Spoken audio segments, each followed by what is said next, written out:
The assassination of Haiti's President Jovenel Moise has drawn international condemnation. Haiti has declared a 2-week state of emergency following the deadly attack on the president, giving the executive branch stronger powers to deal with what appears to be a worsening situation in the country. President Moise was gunned down by unknown assailants at his home near the capital Port-au-Prince overnight. Haiti has seen a rise in politically motivated violence in recent months. This was the moment Jovenel Moise knew he had won Haiti's presidential elections in 2015. He was officially sworn in over a year later, with his wife Martine Moise by his side. His rule came to a sudden end when gunmen raided his home in the early hours of Wednesday. His wife was critically wounded.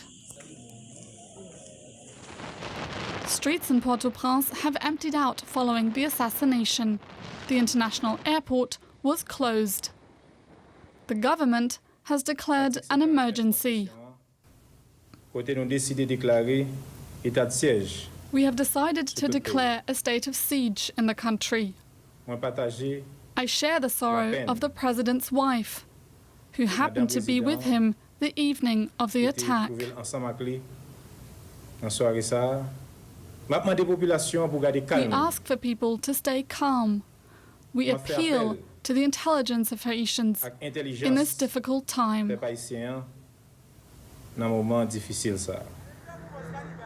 President Moise's assassination comes amid rising gang violence and a growing humanitarian crisis. Food and fuel shortages, as well as rising inflation, are making life extremely difficult for Haitians. Over half the population earns less than $2 a day, and the political situation has been far from stable. For the past 2 years, Moise had been ruling Haiti by decree after the country failed to hold elections, a result of political gridlock and unrest. Opposition leaders have been demanding Moise step down. They claim his term legally ended in February 2021. Following the assassination, international leaders warned of an escalation. This is a critical moment. I think we all knew it was sensitive and difficult on the ground in Haiti. In view of the political situation and the security situation, this puts that in even graver danger than before. On Twitter, the EU's top diplomat Joseph Borrell wrote, "Shocked by the assassination of Haitian President Jovenel Moise. We had an exchange at a diplomatic forum only 3 weeks ago. This crime poses a risk of instability and a spiral of violence. The perpetrators of this assassination must be found and brought to justice." So far, no group has claimed responsibility.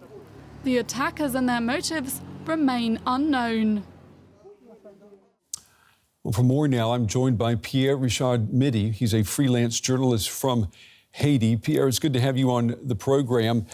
You and your family fled Haiti due to death threats against you because of your work as a journalist. Let me ask you, the forces that were behind those death threats, are they connected to the violence that is obviously connected to the assassination of the president?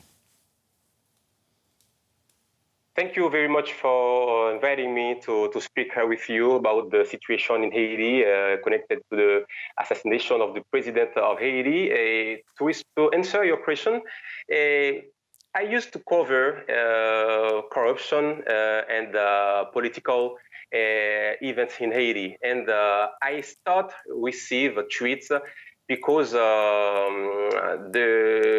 the people close to the National Palace, to the government, started to tell me that because of my reports, the government has some trouble. I am the one which don't help them to make their works. I like that. Okay, you because of your work, the country is going bad. We can do more. So I had to leave the country because they promised me that they were going to kill me. And it's not exactly connected to the gangs in Haiti, but it was most closer to the Haitian government, and I had to flee because it was very important to take the streets very seriously, because a Haitian journalist has been killed all the time, and nothing happened after that. And Pierre, let me ask you, did you see, though, this assassination coming because of the violence in the country? Did you think that this type of an attempt to take someone's life was very likely? No, never. I'm going to be honest with you. It's unbelievable. It's unreal. Because, Haiti is a very violent country, is a dangerous country. People are killing every day, every time. But imagining that the president could be killed, assassinated at his residence, it's unreal. So this is to tell you, I'm shocked. I'm still shocked by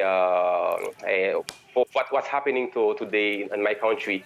It's very difficult to believe, because the president should be the one, the people with the most improvement protection. But it's not.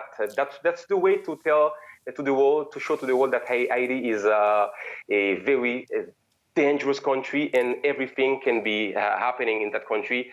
I feel my heart burning. Let me ask you what we're hearing. We're hearing that the president said that his term had not ended yet, but members of the opposition were saying that it ended a year ago and that they couldn't reach an agreement on that, which it's hard to believe that could be the reason for this assassination. But do you see a connection there? No, because, opposition, the government, they never, it's a very tough situation. They never would like to stay and speak together to try to find a way to resolve the Haitian crisis. But I can't believe, and I don't believe that.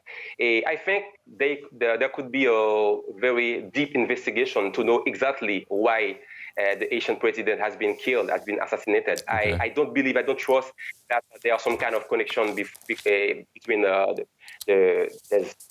Okay.